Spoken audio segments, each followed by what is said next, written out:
12 नवंबर और 6 दिसंबर को क्या होने वाला था। 32 गाड़ियां बम से लदने वाली थी। एक काफिला तबाही के लिए निकलने वाला था। अल फलाह यूनिवर्सिटी के एक कमरे में बैठकर डॉक्टरों ने कैसे 26 लाख रुपए जमा किए और उन पैसों से किस तरह का विस्फोटक खरीदा गया। खाद के नाम पर हुई खरीदारी को एक्सप्लोसिव में बदलने की रेसिपी कहां से आई। ये सब सवाल हैं जो पूछे जा रहे हैं। एक बड़ी साजिश, इस साजिश में यूनिवर्सिटी में इन्वॉल्व लोगों का क्या योगदान था, किस तरह का शिकंजा कसा जा रहा है, और सबसे ज़रूरी सवाल, ये जो वाइट कॉलर टेरर मॉड्यूल है ये कितना खतरनाक है और सरकार की इससे निपटने की क्या तैयारी है। बात इस पर भी कि प्रधानमंत्री नरेंद्र मोदी ने जब ऑपरेशन सिंदूर के दौरान कहा था कि ये अभी चल रहा है और हर एक्ट ऑफ टेरर पर पाकिस्तान पर कार्रवाई होगी, तो क्या एक और स्ट्राइक या कुछ और कदम। इन सबसे इतर बातें गिरफ्तारी की करेंगे जिसमें 12,000 करोड़ रुपए की हेरा फेरी हुई है। 21,000 से ज्यादा लोगों के सपने ध्वस्त कर दिए गए और अब जब दिन पलटे तो करने वाला गिरफ्तार हुआ। नाम आया जेपी इंफ्राटेक लिमिटेड का। ये पूरा मामला भी जानेंगे। नमस्कार, सौरभ द्विवेदी नाम है हमारा और आप देखना शुरू कर चुके हैं Lalan top show. Brought to you by Rajnivas Premium Elaichi, Saluja Gold and Sensodyne K.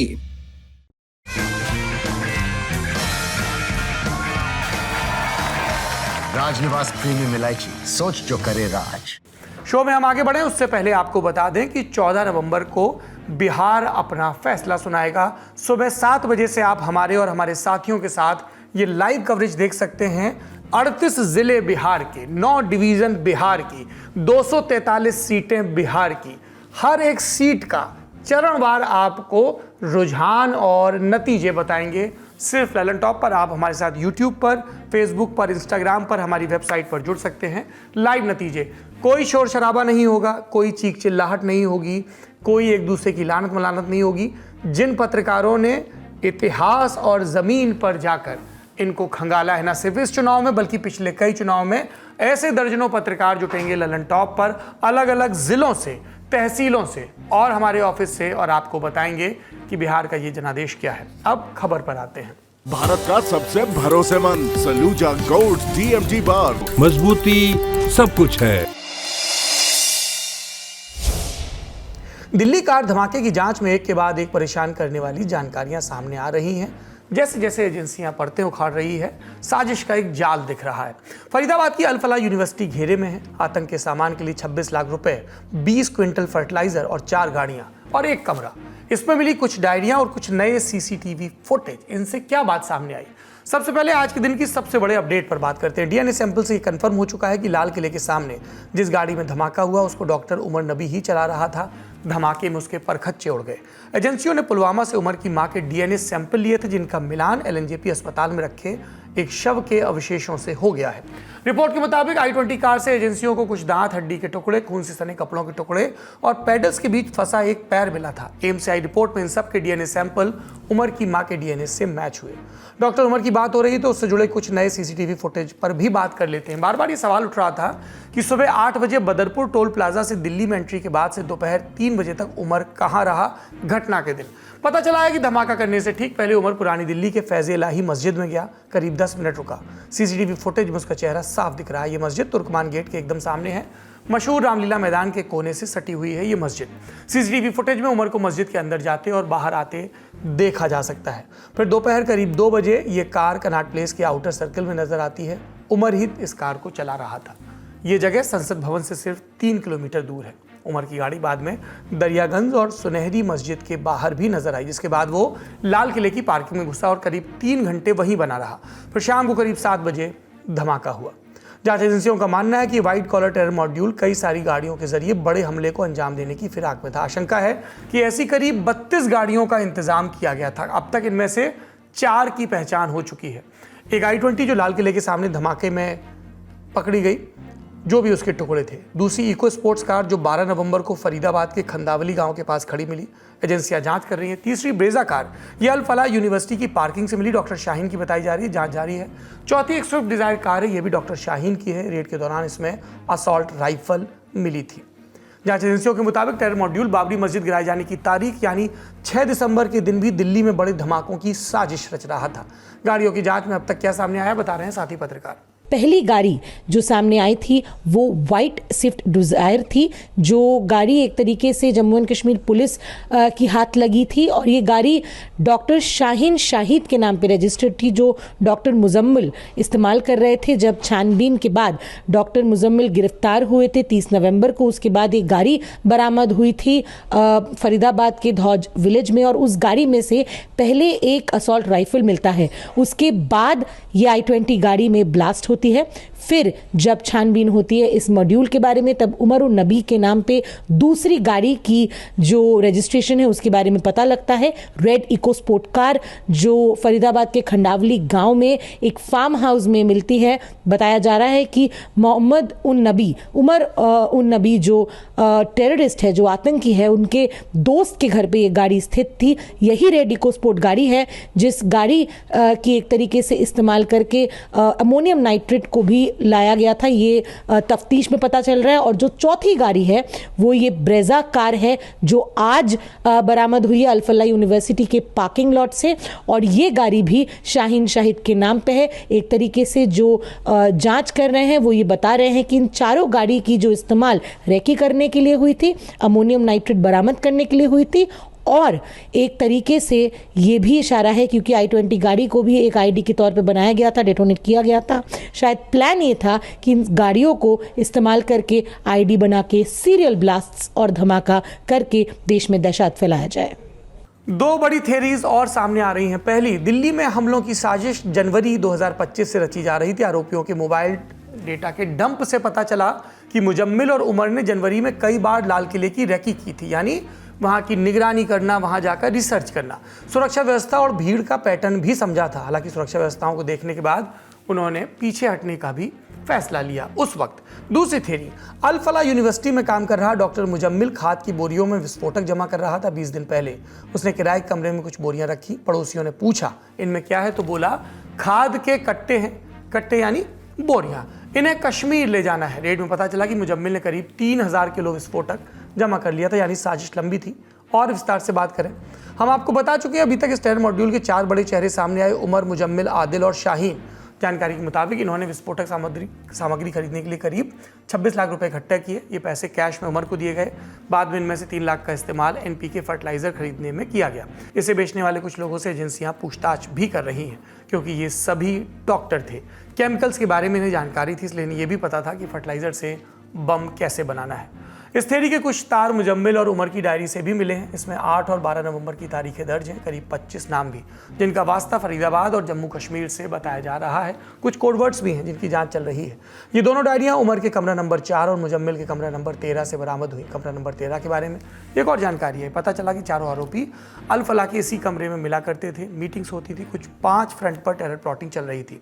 Jaish के लिए भारत में पेशेवरों का एक नया आतंकी मॉड्यूल बनाना, विस्फोटक बनाने के लिए कच्चा माल खरीदना, IED बनाना और इनके लिए टारगेट्स की रेकी करना, मॉड्यूल के मेंबर्स तक विस्फोटक पहुंचाना और आखिर में 5वां काम धमाकों को अंजाम देना। और क्योंकि ये सारी साजिश अल-फलाह से रची जा रही थी, इसलिए अब ये पूरी यूनिवर्सिटी जांच के घेरे में आ गई है। आज यानी 13 नवंबर को यूनिवर्सिटी पर 3 बड़े एक्शन हुए। सबसे पहले दिल्ली पुलिस ओखला स्थित इसके हेडक्वार्टर पहुंची, दस्तावेजों को सीज किया। दूसरा एक्शन, देश के कॉलेजों और विश्वविद्यालयों को ग्रेड देने वाली संस्था national assessment and accreditation commission यानी NAAC NAC ने झूठे मान्यता दावे के चलते यूनिवर्सिटी को शो कॉज नोटिस दिया। और तीसरा एक्शन ED की तरफ से हुआ यूनिवर्सिटी के लेन देन की जांच का। हालांकि यूनिवर्सिटी के लीगल एडवाइजर मोहम्मद रजी का कहना है कि यूनिवर्सिटी की फंडिंग सिर्फ फीस से होती है, बाहर से कुछ भी नहीं आता और जांच में पूरा सहयोग किया जा रहा है। इंडिया टुडे से जुड़े हमारे साथियों ने भी कुछ खोजा। बात अल-फलाह यूनिवर्सिटी के फाउंडर जावेद अहमद की करेंगे अब। 15 नवंबर 1964 को जन्म, मध्य प्रदेश के महू में परवरिश। लिंक्डइन प्रोफाइल के मुताबिक इंदौर की देवी अहिल्या यूनिवर्सिटी से B.Tech। बाद में परिवार दिल्ली आ गया। 1993 में वो यानी कि जावेद जामिया मिलिया इस्लामिया यूनिवर्सिटी में मैकेनिकल इंजीनियरिंग विभाग में लेक्चरर बन गए। लेकिन जावेद के ख्वाब बड़े थे। जामिया में काम करते हुए उन्होंने अपने भाई सऊद के साथ कुछ छोटी कंपनियां बनाई। इनमें से एक अल-फलाह इन्वेस्टमेंट भी थी। जामिया में कई कलीग्स को बिजनेस स्कीम में इन्वेस्टमेंट के लिए भी मनाया, तगड़े फायदे का वादा किया, लेकिन जल्द ही वो धोखाधड़ी और ठगी के आरोपों में भी फंसे। इंडिया टुडे के बालाकृष्ण और ज्योति की रिपोर्ट के मुताबिक साल 2000 में दिल्ली के न्यू फ्रेंड्स कॉलोनी में अल-फलाह इन्वेस्टमेंट्स के खिलाफ FIR दर्ज कराई गई थी। जावेद और उसके भाई की गिरफ्तारी हुई। 3 साल तक दोनों जेल में रहे। दिल्ली हाई कोर्ट ने साल 2003 में जमानत याचिका खारिज की। जांच में पाया गया कि कुछ ऐसी कंपनियों के नाम पर पैसे लिए गए जो अस्तित्व में नहीं थी। निवेशकों से लिए पैसों को निजी खाते में डालने और गबन के भी आरोप लगे। हालांकि साल 2004 में जमानत मिली। निवेशकों के पैसे वापस करने की शर्त पर दोनों भाइयों ने सहमति जताई। इसके बाद 2005 में पटियाला कोर्ट ने दोनों को बरी कर दिया। साल बीता, 2019 आया। अल फलाह में स्कूल ऑफ मेडिकल साइंसेज की शुरुआत हुई, लेकिन रिपोर्ट के मुताबिक कॉलेज ने कश्मीर से कई डॉक्टरों को यहां पर नियुक्त करना शुरू किया। वजह, वे आमतौर पर कम तनख्वाह में काम करते थे। रिपोर्ट के मुताबिक पहले से ही अल्पसंख्यक यूनिवर्सिटी होने के चलते कैंपस का माहौल और रूढ़िवादी होता गया। दिल्ली ब्लास्ट में गिरफ्तार डॉक्टर शाहीन सईद भी इसी यूनिवर्सिटी से जुड़ी थी। रिपोर्ट के मुताबिक वो अक्सर अपने कलीग्स और छात्रों को हिजाब और बुर्का कपड़े पहनने के लिए जोर देती थी। कुछ एक्शन इससे इतर यूपी में भी हुआ। यूपी एटीएस ने पिछले 24 घंटे में जम्मू कश्मीर से वास्ता रखने वाले 2 डॉक्टर्स को हिरासत में लिया। 12 नवंबर की देर रात कानपुर से कार्डियोलॉजिस्ट डॉक्टर मोहम्मद आरिफ को हिरासत में लिया गया और हापुड़ से डॉक्टर फारूक को उठाया गया। बताया जा रहा है कि फारूक मुजम्मिल का क्लासमेट रह चुका है। इधर यूपी एटीएस को डॉक्टर शाहीन के बारे में भी नई जानकारी मिली। पता चला कि वो 2016 से 18 के बीच यूएई में काम कर रही थी। ऐसी आशंका है कि यही काम करते हुए वो जैश ए मोहम्मद के संपर्क में आई। इधर जम्मू कश्मीर में भी एक्शन मोड जारी है। इरफान नाम के मौलवी की गिरफ्तारी के बाद से लगातार वो जानकारियां उगल रहा है, जिसके आधार पर गिरफ्तारियां, हिरासत और दबिश का सिलसिला जारी है। ज्यादा जानकारी दे रहे हैं साथी पत्रकार। काउंटर इंटेलिजेंस कश्मीर और पुलिस की टीम्स हैं।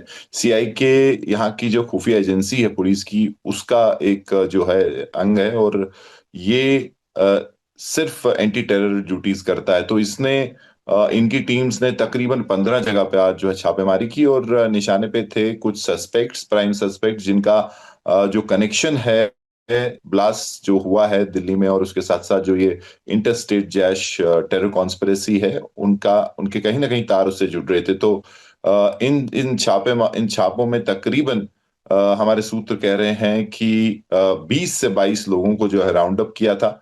हालांकि उनमें से कुछ को छोड़ भी दिया है, लेकिन कई लोगों को जो है अभी भी शक की बुनियाद पे जो उनका सवाल जवाब चल रहा है।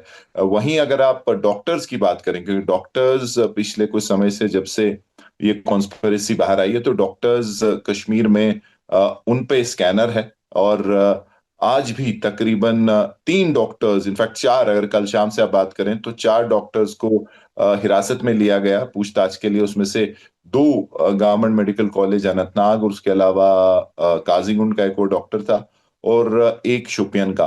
तो उनको जो है पूछताछ के लिए उठाया गया है। अब इसमें एक बात जो हमारे लिए भी मुश्किल है, क्योंकि पुलिस सूत्र ये भी कह रहे हैं कि जिनको उठाया जा रहा है सस्पिशन है अभी, क्योंकि इन्वेस्टिगेशन अभी चल रही है, नए तथ्य इसमें आ रहे हैं, तो सस्पिशन के बेसिस पे तो इसमें से कई लोग जो हैं उनको पूछताछ के बाद छोड़ भी दिया जाता है।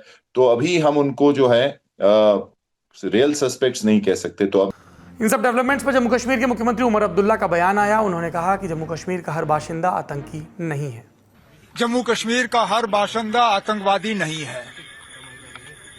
जम्मू कश्मीर का हर बाशिंदा आतंकवादियों के साथ भी नहीं है। ये चंद लोग हैं जिन्होंने हमेशा यहाँ अमन और भाईचारे को बिगाड़ने की कोशिश की है।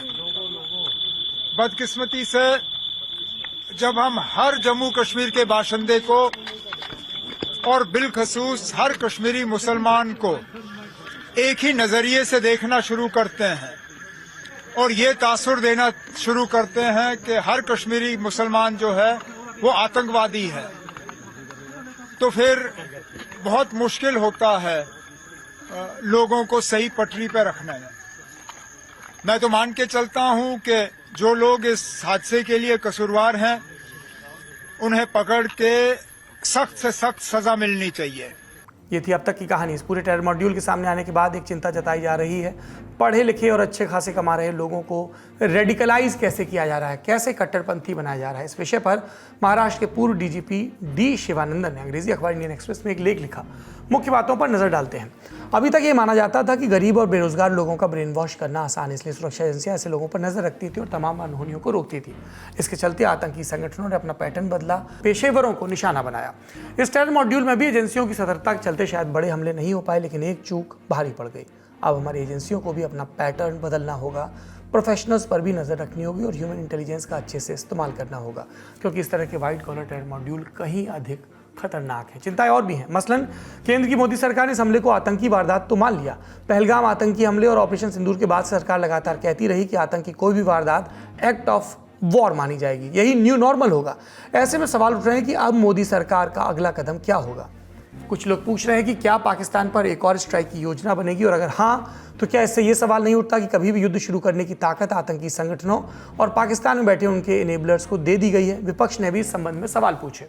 लोग अनुमान न लगाएं, स्पेकुलेशन न चले, इसलिए किसी भी जिम्मेदार सरकार को एक एंगेजमेंट तुरंत शुरू करनी चाहिए देश के साथ। 48 घंटे में वो एंगेजमेंट नहीं हुई। ये सोर्स बेस्ड इंफॉर्मेशन का एजेंडा कभी सीधा नहीं हो सकता, का एजेंडा कभी देश के हित में नहीं हो सकता। कि क्या कोई इंटरनेशनल कारण है, क्या कोई अनुमति लेनी है किसी से, क्योंकि जिस तरह से ऑपरेशन सिंदूर में डोनाल्ड ट्रंप ने हमें बताया कि सीज फायर हो गया है, तो मुझे नहीं मालूम कि क्या प्रधानमंत्री को अब ये बोलने के लिए भी अनुमति चाहिए विदेश की कि ये टेरर अटैक है, मुझे नहीं मालूम। लेकिन ऑपरेशन सिंदूर के बाद से जियोपॉलिटिक्स भी काफी बदल चुकी है। डोनाल्ड ट्रंप भारत पर आक्रामक हैं, पाकिस्तान पर जान न्यौछावर कर रहे हैं। इधर भारत ने चीन से नजदीकियां बढ़ाना शुरू किया है, लेकिन इस बात की कोई गारंटी नहीं है कि कन्फ्लिक्ट की स्थिति में चीन पाकिस्तान का साथ नहीं देगा। पाकिस्तान और सऊदी अरब के बीच भी एक ट्रीटी हुई है, नेटो टाइप की, यानी किसी एक देश पर हमला दोनों देशों पर हमला माना जाएगा और दोनों देशों की सेनाएं साथ में लड़ेंगी। कुल मिलाकर इतनी कॉम्प्लेक्स सिचुएशन में भारत का अगला कदम क्या हो सकता है, ये अभी स्पष्ट नहीं है।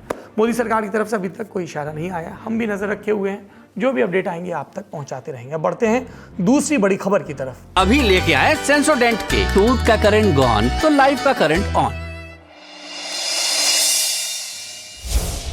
ये खबर जेपी समूह से जुड़ी है। आपने ये नाम विस्तार से पहली मर्तबा सुना जब उत्तर भारत में पहला एक्सप्रेसवे बना, जब नोएडा को आगरा से कनेक्ट किया गया। उस समय उत्तर प्रदेश की मुख्यमंत्री थी मायावती। जेपी इंफ्राटेक लिमिटेड के एमडी मनोज गौड़ को ईडी ने गिरफ्तार कर लिया है। मामला मनी लॉन्ड्रिंग का है। 12,000 करोड़ रुपए की हेराफेरी का इल्जाम है। जेपी इंफ्राटेक दिल्ली एनसीआर का बड़ा रियल एस्टेट डेवलपर रहा है।